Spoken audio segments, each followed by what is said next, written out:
So today we've got a special treat for all of you truth seekers out there. Joining us is none other than Rhea Sakayan, the powerhouse journalist hailing from Brigada Tagum. You know, the one who doesn't just sniff out fake news but kicks it to the curb. Rhea's the real deal when it comes to separating fact from fiction. She's been navigating the wild waters of media for 2 years now, uncovering the hidden truths and shedding light on the what's what in the world of news. You've seen her bylines, heard her on the airwaves, and now, lucky us, we get to pick her brilliant brain right here on Where's the Lie. So get comfortable, grab your favorite drink, and get ready to dive deep into the world of spotting the fibs, the fakes, and the falsehoods. Rhea Sakayan is here to drop some serious knowledge on all things fake news and how we can all become the Sherlock Holmes of the information world. Hi Rhea, thanks for joining us today. So could you please tell our listeners about yourself and your work at Brigada Tagum?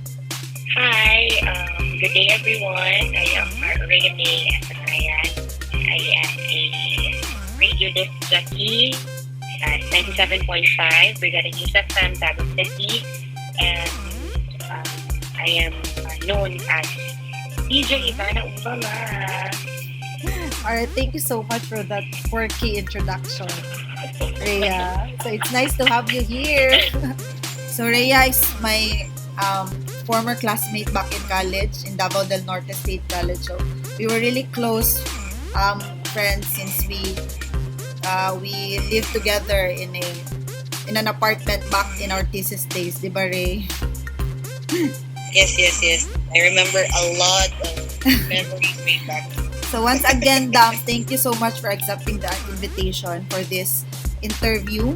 So as what I have said, just a rationale on this radio magazine program, it's about Where's the Lie or Asa'ng Atik. So in this specific program, we'll delve into the digital world of information and how can we navigate this environment or wide place of disinformation, misinformation, and malinformation in the post-truth era, diba? As we all know, we have been into the pandemic, and during that time, we've also experienced the infodemic, diba? Pandemic plus infodemic, sabay-sabay na struggles for the entire humanity. Because during that time, dagan kay rampant kaya mga fake news all over the web, especially that we rely on social media mostly for our daily dose of information. Diba? Diba, DJ Rhea? Yes, I agree. So, karon, we'll be talking about misinformation and fake news. I'll let you relate into this topic as a media practitioner. So, for the first question, with the rise of misinformation and fake news, how has your experience as a media practitioner been impacted?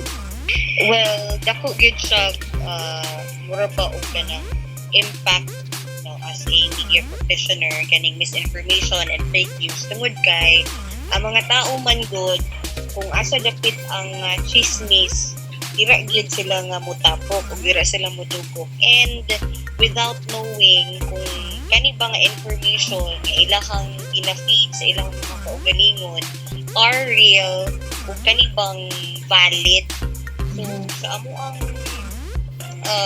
work ingani pod ba maglisod ka o kana bang hatag o kanang insakto nga information sa mga tao tungod kay pag once manggod nga nana sila madunggan, nana sila mabasahan dira sa social media o kung asa pa man nga platforms nga pwede nila makuhaan og informations nga dili ka makaingon ba nga sakto o tinuod, dili siya information nga kanang reliable, maglisod pud ka og inject sa ilaha o kanang sakto nga information tungod kay pagkato ilahang pinakauna nga na-receive o ilahan na tong gigrasp, maglisod na ka o kana pang change sa ilahang minds ba nga kani siya sakto tungod kay ang na-feed sa ilaha pinakauna nga information na ilahang gituuhan kani bang mga chismis lang. So you believe that the primary source of information does really impact someone's like rooted belief on something na Kung kani jud akong una na kuan first preference ko ni so tuuhan dayon ba mas lahi mas deeply rooted ilang pagtuwa ning information kay mao ilang una na basahan or nakitaan kining ano ba kaning fake news isip usa ka media practitioner whose voice is heard in Tagum and in the neighboring cities ba unsa ba impact aning mga fake news sa imong trabaho isip usa ka DJ isip usa ka radio announcer a media practitioner in general. Well, kaning manggong misinformations and fake news, kaning murag naami diri as magsisibya na ang radio, nag-exist ang radio to kanig yung to correct kaning mga informations nga ginahatag no, sa mass nga kanibang dili sakto. So, ang ganing misinformations and fake news, isa ni siya sa kanang nagahatag sa mga obrasyon para nga mupabilin no, sa kaning nga field. You mean na ang kaning the surge of fake news and misinformation mao'y nagamotivate ninyo nga magpadayon o magpabilin isip mga fair and just media practitioner nga wala adjoy kinikilingan, di ba? You are yes. pro-truth, for the truth always. So, maugjoy ga-motivate ko ninyo. Diba, daghan na juga kung rampat na kayo. So, mas na-ignite ang fire sa inyong pagka-ethical journalist. The more daghan o kaning mga fake news, the more nga magka-challenging ang work as a media. Because you're trying to combat this news, trying to correct, diba? Yes. Sometimes, dinagay ninyo Kaya makorek. kana namang good. Taghan kayo ba? Kana namang good na mahimong source of information. And then, at Sana the same pwede time, magpakita. murabag extra careful na punta sa atong report, diba? Murag ka na another layer of filtering because we are now aware. Grabe karampat. So, pwede ba ka mag-share of memorable ba or funny incident if naaman where you had to debunk a particularly ridiculous piece of fake news? Something isa lang daw, like the most memorable one. Last time, katulaging kanang naay isa ka news story ba nga kaning syempre pag media ka kinahanglan gyud labaw na ko ang case or ang incident is all about rape. Very very sensitive topic. Very sensitive siya. So dapat kinahanglan careful ka labaw na sa posting kay dili lang man ibig sabihin na sa radio ni via radio lang po ang labay sa information. Siyempre po sabay po sa development sa technology so available na po kayo ang news and information sa ato ang Facebook page. So karon natoy isa ka certain nga incident or case ba isa ka rape case na dugay na siya nga kaso tapos bag-o lang siya nga gipasakaan o kanipang iimbitahan ba sa station nga giadto siya sa mga police and then ito happen na kato siya nga guy di ay sa pamilya rito sa akong barkada is na post pero good naka-blur and naka nakiyahang name.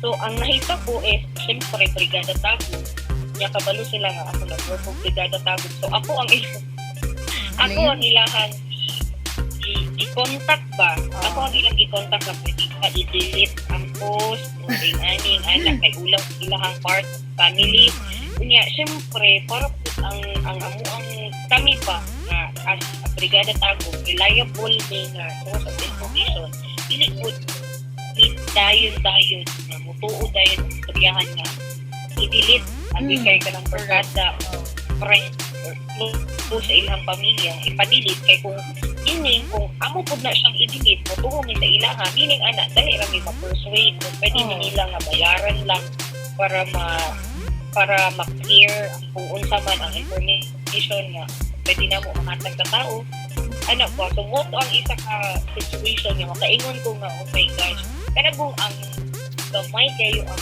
kalibutan yun kay me. Wala ko kapalog yun eh. Katuling tawhana.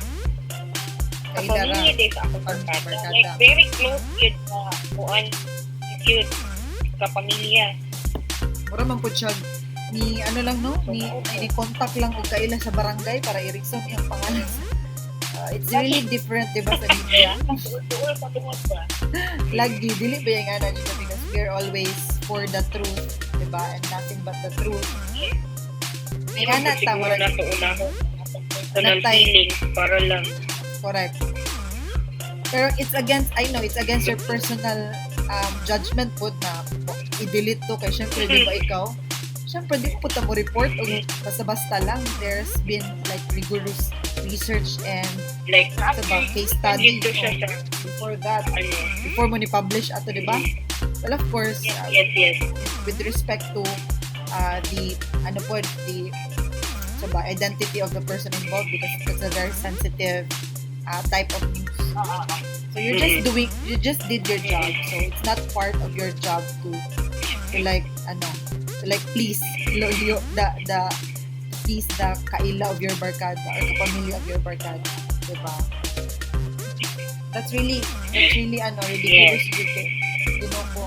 Ito no, some people are really like I don't wanna term it that way, but it sounded like that way, just like ignorant, diba? So they pagtuon nila i-delete ko din mo because he knows or she knows somebody na kailan nito. Thank you for sharing that down. So right now we will move on to the second topic for this interview. It's about navigating social media. So I know that Brigada Tagum has been publishing news and different types of journalistic content on through their Facebook page. I don't know if you have been so active with other social media handles, but I noticed na sa Facebook very active mo. You do all the live broadcast through Facebook streaming, Facebook live, di ba? So, meron pa bang mga ibang social media handles na doon din na naka-broadcast yung mga different materials? Or lang, Facebook lang. Facebook lang. Kay Bira mo. People are there. The fans, the listeners, diba? Based on research as well, diba? Sa Facebook man dyan nag-dominate sa rankings when it comes to like presence of your target audience. Okay. So speaking of navigating social media, for example, Dam, kasi na may mga ratings good nga kanibang sa Facebook po ginakuhaan o pasihan analytics kantar nagkakuha po sila og kanang percentage sa ilahang mga listeners po listenership sa Facebook. So based on research yan Facebook. So speaking of navigating social media, Dams, we all know that social media plays a huge role talaga in spreading or in the spread of fake news, di ba? Ikaw ba, how do you personally or like professionally in your work as a media practitioner personally navigate social media to ensure you're not sharing false information?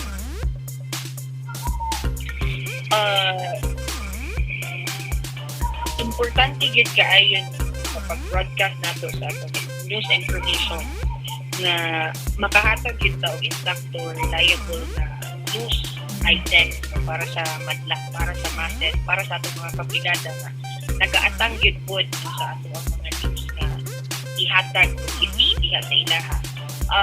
One way yun nga amo ang ginabuhat, gina-investigate yun na siya, and dili yun na siya nga basta-basta lang i-post diha o copy-paste diha ang mga news na ato ang mag-gather. Kinahanglan yun nga atuag yung pangitaan sakto nga basis, and bisan gani sa kaning mga police report dili gyud na siya dayon nga kung unsa ang nakabutang dito sa police report mo pud ay nato ang tugod kay inatan-aw pud nato o inabansay-bansay pud nato no ang lahi-lahi nga side sa mao nga information para dili ta makahatag o dili ta maka-feed og information or news item sa madla o sa mga gamas nga bias ba sa isa lang ka point of view nga pinatanaw.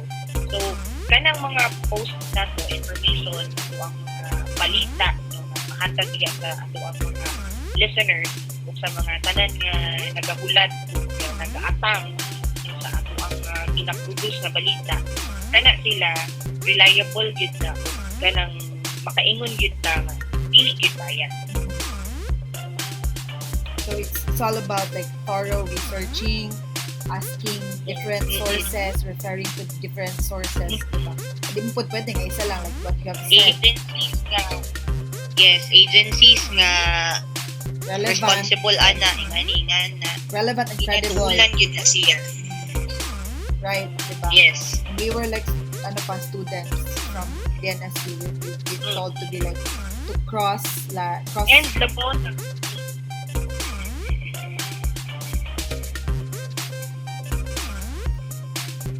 Hello, Dam.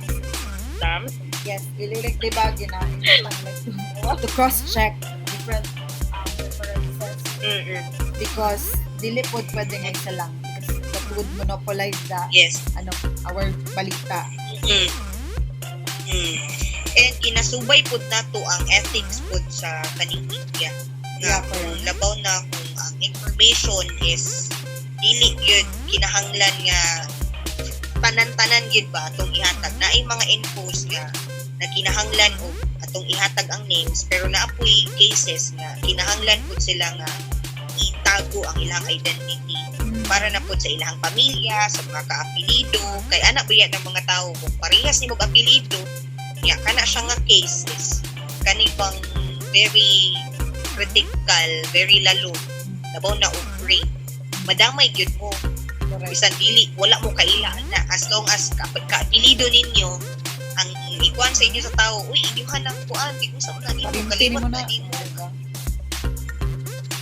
nanay ikasumpay sa imong pangalan ba so you have to be like it's really crucial like to be careful in your practice when it comes to sabangan confronting cases or like things like that. Alright, so ano ba Dams based on your experience po in confronting this fake news do you have any tips for our listeners on how to distinguish reliable sources from the unreliable ones on social media platforms? Sa social media, anyone could be a source of news man gyud. Ang atuan lang gyud kinahanglan nato nga maniid o ato apod siguro i-critic ang mga pages, mga social media accounts na ato ang tan-awon.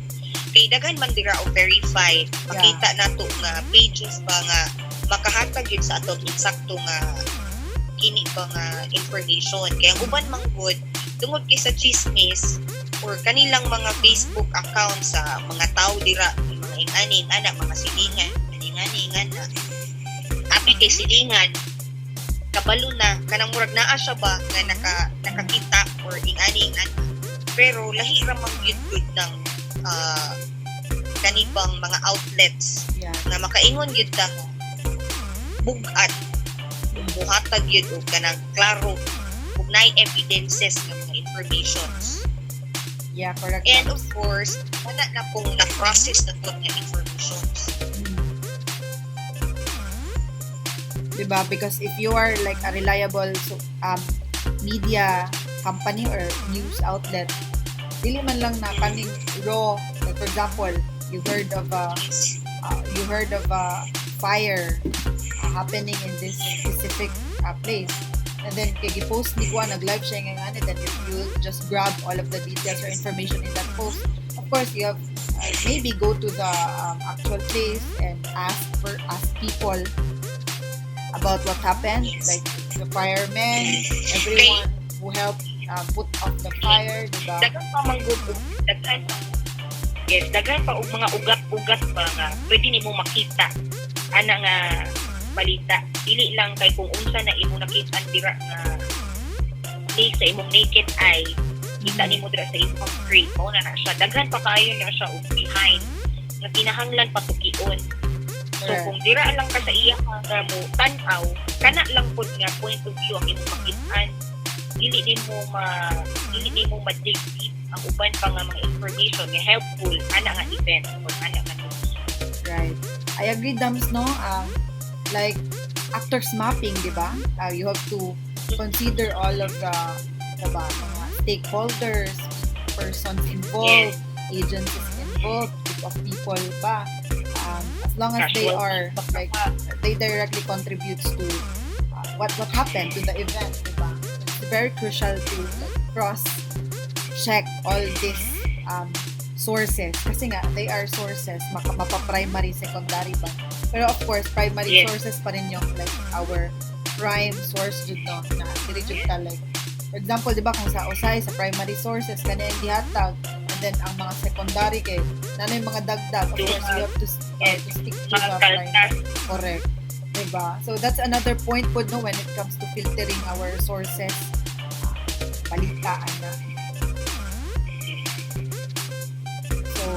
What down si mo? And I'd like to mention to also diba na Meta, diba Meta allows the users to verify themselves just by paying 500 pesos.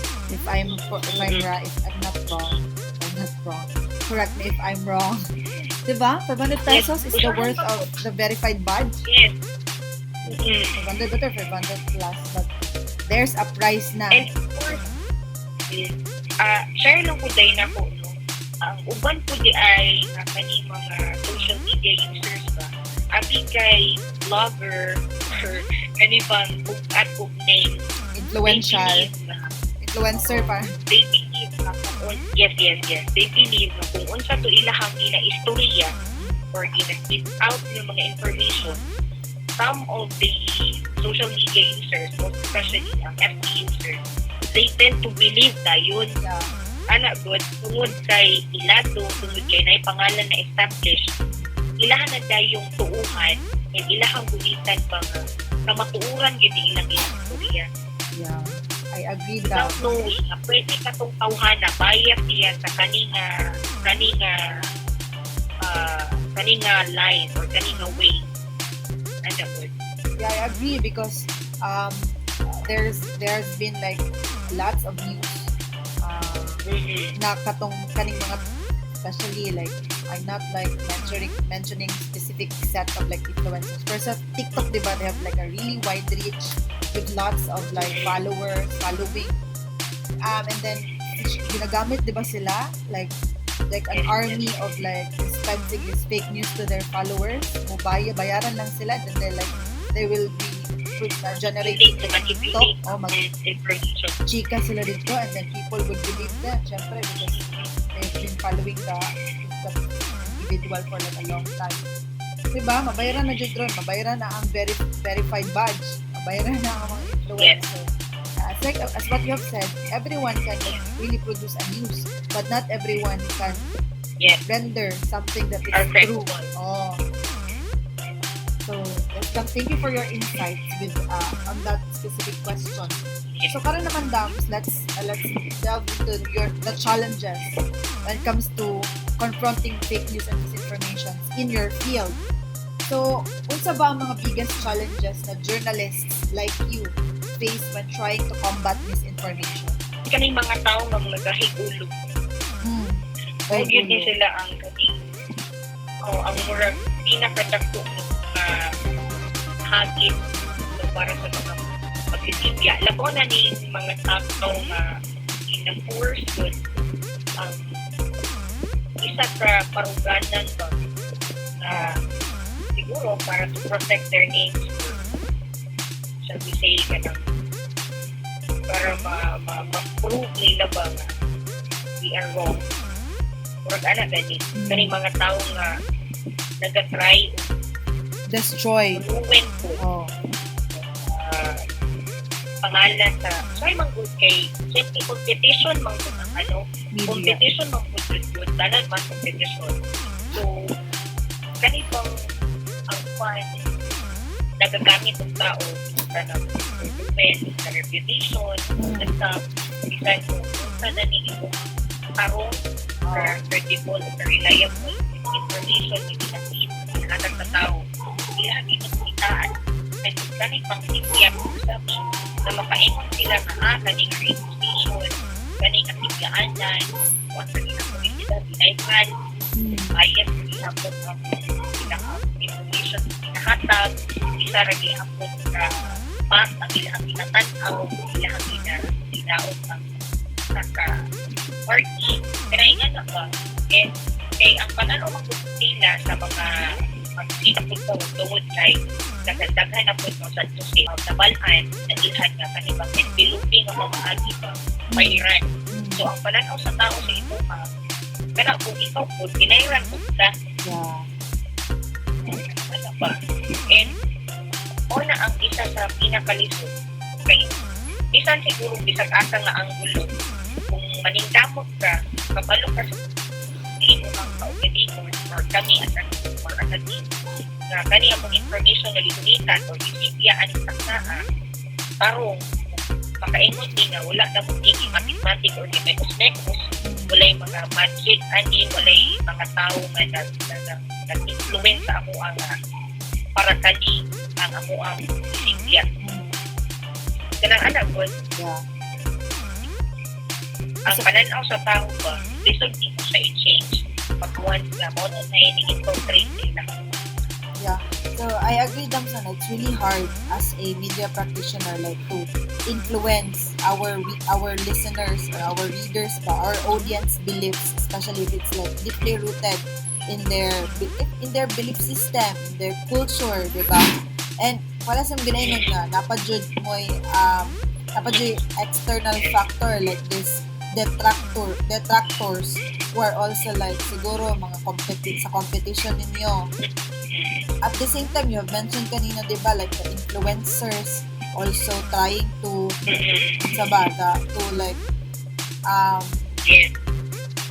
reinforce the spread pa. Stream na lagi daw sila. Yeah. So competition na po sila. But they would never be equal to like media outlets when it comes to delivering factual news, especially if these influencers are like they have ill intention but towards their job. Kay kamo, you are following the code of ethics for journalists, diba? At the same time, you have your own code of ethics code within your company. While these influencers don't have that kind of like system when it comes to their delivery of their work or their lang task, diba? Yes. So, now we'll talk about a situation, Dams, where unsa ba, have you ever found yourself like in a tricky situation when where you are reporting clash with popular but false narratives? And how did you handle it? So far, wala ko na-experience din nga nga situation na nag-clash ang ako ang information ganito makainon ka nga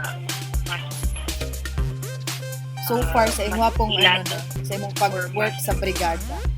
Ano bang mga nanay, mauna nilang pagtuo niya. May mong gibalita kani tapos di sila motuo kay mao man nilang una natuuhan. Wala kay na-encounter na Dams.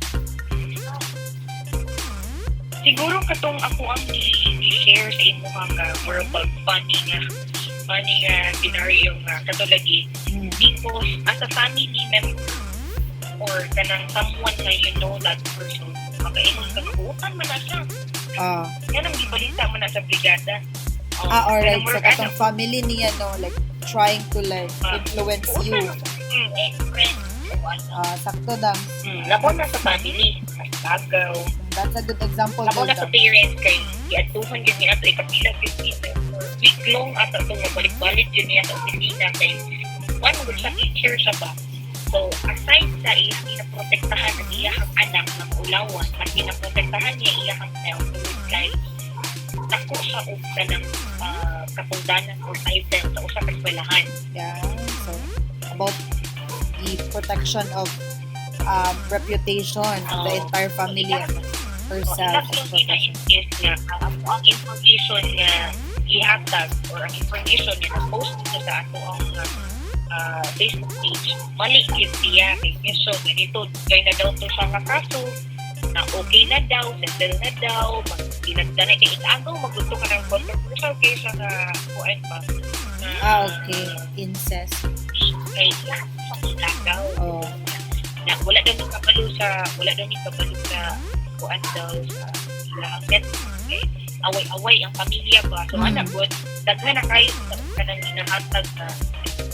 inahatag nga information sa amo para lang yun ma-persuade di ba ay mali akong information nga nahatag.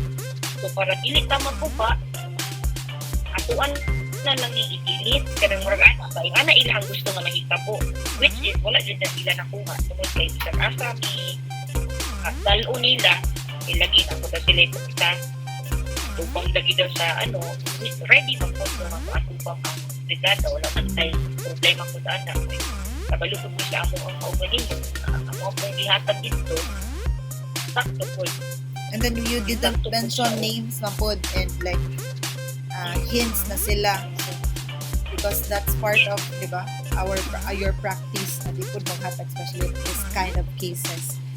Pero at the end of the day, Dams, na-prove ba nga siya Jude? Yes. Right. So, kamo ang sakto dito nga time. Ang pulba lang ato. Tapos sa time nag-give up na lang ang mom. Kaya siguro, natingin niyang balik-balik sa station. Hinahinay ko niya, gradual ko niya realize ko na tama po dahil. Tama. That's a very unethical criminal offense. Siguro mga nasa pinaka top level of like criminal offense against your kapwa tao. Family member, di ba? Yes. Okay, I also think that's a very good example. So, karon Dams, dil ka sa media literacy or ang kahibalo sa paggamit sa media, di ba?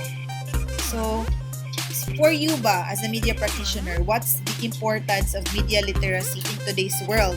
And how can it help combat misinformation? Kinahanglan yun nung literate yun ka sa ato ang pag-process, sa atong pagdawat. Hindi ka nga magpa-inject agad-agad sa information na tama sa kung iinom ka ganina, anyone in Facebook would be source of information or news. Isang sigin sa pwede pumatag o balita. Isang sa pwede ma-inform. Pero kinahanglan yun nga dili lang ka nga magtigi o dawat sa mga information na hatag sa atua or gini-inject sa atua. Kinahanglan yun nga magpatmon o mag-ikmat. Kinahanglan yun nga kanang information atuang yun na siya nga himay-himay yun o kanang information na ihatag sa atua daghan naman o na may gusto daghan na kaayon kanang outlet ba na pwede na to tanawan ka dito sa bani Verify and validate. Ko sa company na nag-search ko sa nag-dig down ko sa information na ilatag sa ako dahil kung tinuok na siya kabalita makita ko lang na kung ang benefit may masaayon nila o mga pages na pwede na to tanawan para ma-verify na to na ay sakto para mabantay-bantay na to ang mga balita. And siyempre, kung literate ka sa pag-tanaw sa mga balita, siyempre, ikaw po mismo, hindi ka nga makahatag po mali na informasyon. Correct. Diba kayo makadungag po ka? Maka-help ka ba? Maka-help na hinuon ka nga i-explain na ay dili man na ingana na may ingani man ikaw po makakatag po ka o ka ng mga links pa ka na ma-share ni mo o stand po sa inyong ground. Yeah. Yes, personally, Dams, I share the same thoughts now because when we were in college, we used to like have this community outreach or engagement. Community engagement pala yun, where we went to a specific barangay in Panabo and um, hosted a seminar there on media information literacy. That's part of our diba, final year in college. So we were like targeting millennials or those individuals who are, because they are the most present in the realm of social media. So we targeted that specific audience. They came and we educated them on the correct use of social media, how to spot fake news, netiquettes, and a lot more about fake news and misinformation. So we believe that by targeting this scope of audience, we will be able to encourage them as well to debunk fake news and help stop the spread of misinformation. Diba, as young generation sa balay, diba? Atong mga mama, marites kayo, dagang i-check ka ana-ana. And then we heard in a reliable source of information na mali to ang gichika sa atong mama. So we try to tell them that it's not a correct information. It's a fake news, diba? Bisan pag medyo magkasangga na tong values, but we always try our best to like correct what's wrong, diba? Tama itong ginaingon Dams na dako dyan ang role sa media information literacy in stopping the spread of this infodemic na ginatawag kay grabe dyan murag tabla pa'y virus sa takod-takod. So I really share the same thoughts on that specific question. So kani ba Dams, dirita sa ikaduha, daghan na ba may mga initiatives or projects in your station aimed at promoting media literacy in your community? Because I heard you have this and stunting ba? That's also a program that you have been advocating actively. How about in media information literacy ba? Na ba? Specific? Every day yun na siya. Do wala talagang like something like activities na nag-ato-ato yun sa mga barangay. Pero kaning promoting media literacy, everyday yun na siya. Sa tanang program, encourage yun na ito atong mga listeners. Kani bang mag-hinong literate sa pag-inaw, pag-dawat o mga information. Everyday yun na siya. It's always been your advocacy to tell people or to inform people about like diba, filtering the news, and then sa pamaagi pa lang sa pag-render og like factual news dira na nagmanifest na advocacy sa station. Okay. So diri Dams, on ethical reporting. As a journalist ba, how do you balance the need for a compelling story with the responsibility to report accurately and ethically? Dahil kato nga, as a media practitioner or as a magsisilya sa hanginan, kinahanglan dito nga sa mataglihok and sa matag-alak o information sa asa rin maabot ang reporters, ang mga taga-brigada. Kinahanglan yun yung responsible yun sa pagkuha ng mga da. Kaya usahay manggod na ay mag-feed sa ato ang siyempre sa naman tayo sa linya. Usahay na ay mga interesting stories. Netizen ba? Chat, buol sa ato ang essence. Yung muhatag info ba ingani, ana, di kapitan, ingani, ana. Labaw na sa eleksyon. Kinahanglan yun nga. So as pag-ibya ang trust na ba makuha nila. And makapita po nato ang ilahang trust na hatag sa ato ang mabalugan. O diba, because it's kind of different when it comes to radio and print media, but we all know about tabloids, diba? They've been like fond of publishing news na kinibang mga grabe pagka hyper described or like exaggerate ang mga events, di ba? So in radio there are also programs na ganyan, but in your station I haven't heard of like something like that, exaggerating. But of course there is Tira Brigada, di ba? My father is like a fan of that specific program in your station. Of course, personal beliefs and opinions of the hosts do not reflect, di ba? Correct. But so far naman, the topics or like the specific mga issues na yung ginatackle is really relevant po, and that people will be it would be helpful that people will hear a lot of like insights on that, especially na ginatakal sa inyong program na Tira Brigada. But other than that, wala naman akong naririnig na like exaggerate ang mga balita, diba? That's really evident in print news, in print media, para sa radio, dili kayo, diba? More on entertainment and news man jud kayo, factual news. Alright, so thank you for answering that, Dam. Let's move on. So as a journalist, like an actual journalist na karon, what is your advice for aspiring journalists who may have ethical dilemmas in their reporting, especially the new ones, because they are really like acquainted with the process of unsa ba, di ba? Pagbaguhan pa ka, maraglisod pa jud, dali pa ka ma-sway sa ba yung mga tambag ani. Kinahanglan isa ra man yun, kinahanglan na to that na point, kinahanglan yun ang kamatuuran ra yun, kasi naman ta dira nabutang sa ani na profession, butang sa ani na walk of life, because naata here hindi lang para na ubaligya sa atong kaugalingon, para na mahilhan ta, mura ba o ganing someone na kung sa TV pa mga artista, personalities, radio personalities, and all.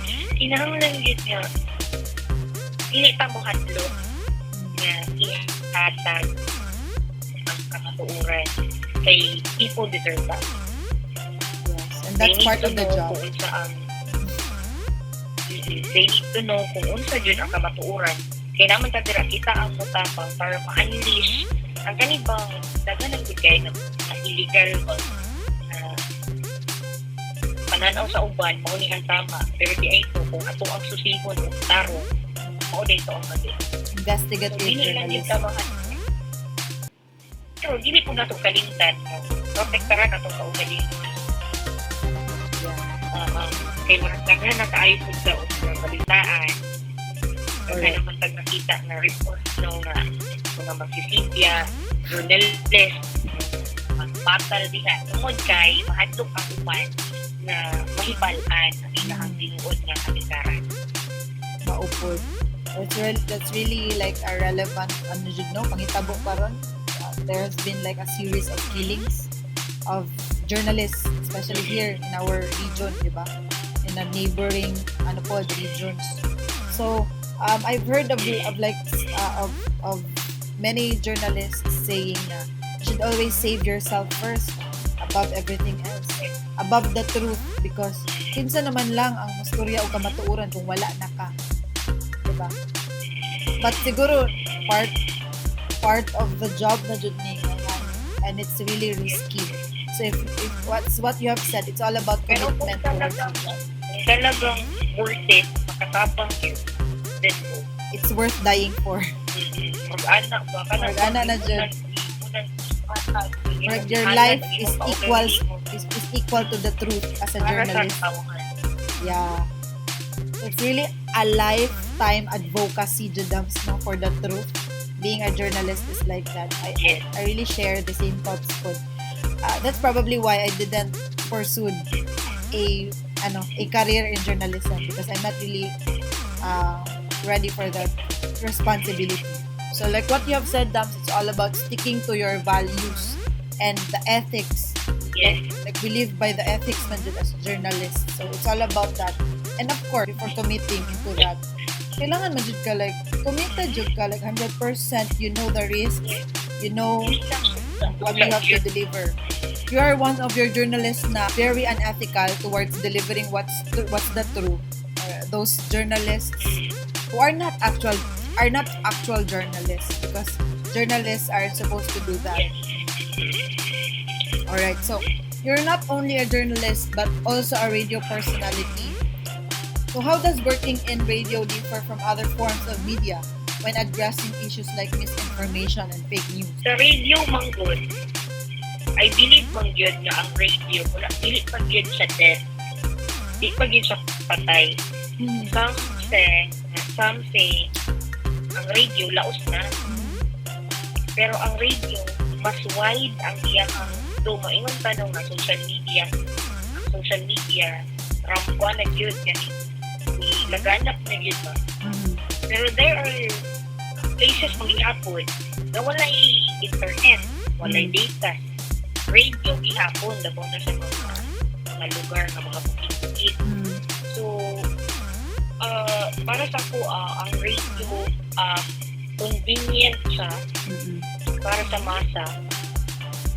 So, makadawat sila og information. Unlike sa, although na-struggle gihapon, kaya naman gihapon mga lugar nung really maaptad signal. Pero kung atuwa siyang i-compare sa social media o ang radio, sa radio manggod, direct ba?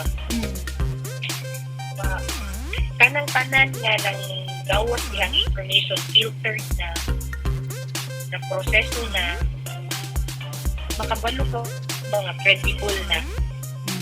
Unlike sa social media nga, daghan pa kayo pagputihon, daghan pa pagsusihon, daghan pa kag-filter, daghan pa i-way. Yeah. I agree with that, Dams, na nga Jud, but I'd also like to add na there's also a risk when it comes to that, di ba? Kay tungod kay real-time information, you're like delivering real-time information. For example, breaking news, you don't have the chance to like revise it because naipay di ba? Mo nang moingon mo nga this is a developing story because it's happening real time and you are updating from time to time. Ito lang po ang yung downside. But as what you have said, di ba ang radio is like one-way communication, di ba? You, the sender, the radio, or like the transistor ba, tawag na, di ba? As the channel. And then the audience is your listeners. Diba? So it's really hard because there is no... It's hard because you can't... of course, there are chances that you could get like real-time feedback, but most of the time, medyo lisod dyan siya makakuha real time. Diba, if, for example, you're broadcasting the, breaking news, you don't have the chance to like ask your audience what they think of the news, what they think of what's happening, because breaking news nga siya, diba? For example, kanang noon time na breaking news. Unlike siguro sa entertainment, like kanang mga, for example, the radio magazine or radio yeah, as you have mentioned, diba? Like social media is there to amplify the reach of radio. So I think dira po nakatabang social media sa inyo. Pero it's not a competition man jud because radio is long established as a reliable source of news, unlike social media nga. Okay? It has a very like vast reach of audience, but you know, everything could be fake. Anything could be fake on social media. So now, we are now in the parting thoughts now. So before we wrap up, I'd like to ask na, is there anything else you'd like to share with our audience about your experiences in the media industry and your battle or the battle of the station against misinformation? So ayun, isa lang man dito ang atong balik-balikon yun nga. Mahihinog yung letter ang ato ang mga kita, dili lang sila, pero kita po. Dili man ibig sabihin we are working in this field, this industry. Murag na po sa ato atanan, kabalo na tanan, say maayo, say tama, say dili tama. Every day, ina-process mo diya po na to because every day, daghan og mga balita o daghan og mga inputs ba na mutuo sa imo nga pagka-learn na pud ka nga inanion dahil siya inani dahil siya ipag-handle ang mga utang-utang. So dili lang ang uban ang kinahanglan ng maging literate. Of course, kami po dapat na everyday naapod ni knowledge, naapod ni learning so nga ma-add-on na mo para amo ang ma-apply ko sa amo. Yeah, I'd also like to mention what you have said kanina na it's on the personal level po of your audience or of everyone, including you or us as media practitioners, na kailangan kita, we know that we should be accountable of the information we share to everyone, may it be like face-to-face or social media or digitally, because fake news isn't really like a simple issue. It's somehow fatal, di ba? Dagag namatay sa fake news, dagag nadaot, dagag nagpinatyanay, dagag wars na hitabo because of this fake news. Naapod conflicts na nasugnuran Correct. tungod sa mga Lagi na-augment lang because of this wrong information. So I really think that on the personal level, we should be able to practice the approaches when it comes to like confronting these types of information na mali. Kita mismo kabalo tawag sa filter. For example, as what I have learned from our professor in college. He told us na kapag websites, we should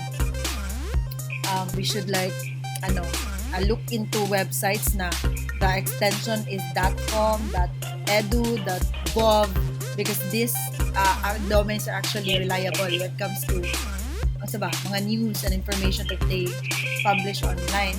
At the same time, napunta yung mga netiquettes, di ba ginatawag nila when we share, diba kailangan natay proper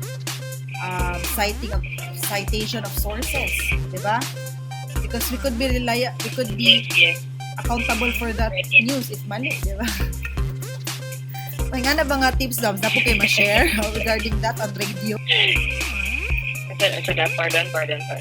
Sa radio ba, Dams, sapod ba yung mga ing-aning ng mga like of netiquettes ba? Ay, di siya netiquettes. So, how do you call that? Radio ticket. Basta etiquettes when it comes to sharing information through the airwaves. Importante yung gadget po muhatag yun sa og credit or kung asa na ito gikan kana nga information para po sa mga tao makaingon sila nga adili din yung mugda dali po ni gigikanan ni ilahang. Yeah. Bisan 'di ba sa mga sa mga entertainment segments ng mga DJs, I've heard a lot of like DJs saying na according to Chu or based on the report from Chu, because bisan siya vocally you like mention this information, you also have to mention the source like by mouth as well para madungog po sa mga tao, because the medium is like the audio is like the medium, diba? Madungog nila, so you have to voice out the source, dili lang kay in text lang dapat, diba? Sa research na nauso in radio, that's also a part of rendering correct and factual news. Okay. Kaya di akong pag-plagiarize, ginaoni mo ang ganitong statement sa upang hindi magtugikan sa ito ha. Right. Huwag kang nag-copyright, plagiarize, hindi mo kang i-own. So I think that ends our interview for today, Dam. So thank you so much for participating on this interview, and I really hope na dagag nakatunan ng atong mga listeners during this segment of Where's the Lie. So thank you so much once again, Ms. Sakayan, for gracing our interview today. And we hope that you continue to be the bearer of truth, of information in your current position as a media practitioner in Brigada Tago. So other than that, napa ba kayo gusto i-share? Or should we end this interview na with a good note? I'd like to appreciate your invitation for having me in this interview. And thank you po kaayo because thank you kaayo for opening an avenue to share my thoughts and to partly share my experience po as a media professional kung unsa man ang kalisod sa challenges na dina-face na mo in everyday no, sa atong pagpanarbaho. And aside from that, I am thankful po kay at least sa gamay a bit no, nakatapang ka na hatag nila og input ba para sa mga to anyone na makadungog ani mga output karon ani na interview para makahatag pud ta og ginagmay nga thoughts no nga makapa-awaken sa ilang mga ba nga kinahanglan gid ay nga literate ka dili ka nga agad-agad yung dawat o receive information without proper na deliberation na proper na tanaw sa news. Alright. Thank you so much once again, Miss Rhea. And we hope to speak with you again soon in other segments if you will accept once again our invitation. So, that would be all. Dagan king salamat, Dams. Kayo, Dams.